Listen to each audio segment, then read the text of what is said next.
आज बीजेपी दीनदयाल उपाध्याय की बरसी मना रही है। इस मौके पर वज़ीर-ए-आज़म नरेंद्र मोदी ने बीजेपी कारकुनों से खिताब किया। पीएम ने दीनदयाल उपाध्याय के कारनामों पर रोशनी डाली। वहीं उन्होंने कहा कि मुल्क तरक्की कर रहा है, एक मुस्बत बदलाव देखने को मिल रहा है, दुनिया में मुल्क की कदर बढ़ती जा रही है।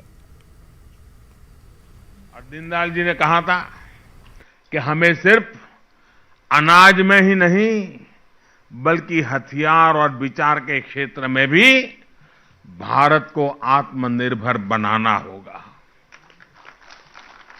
उनके इस विजन को पूरा करने के लिए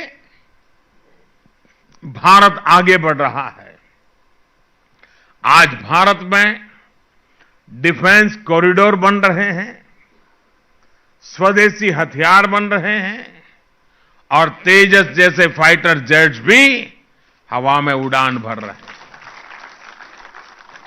हथियार के क्षेत्र में आत्मनिर्भरता से अगर भारत की ताकत और भारत की अर्थव्यवस्था मजबूत हो रही है, तो विचार की आत्मनिर्भरता से भारत आज दुनिया के कई क्षेत्रों में नेतृत्व दे रहा है।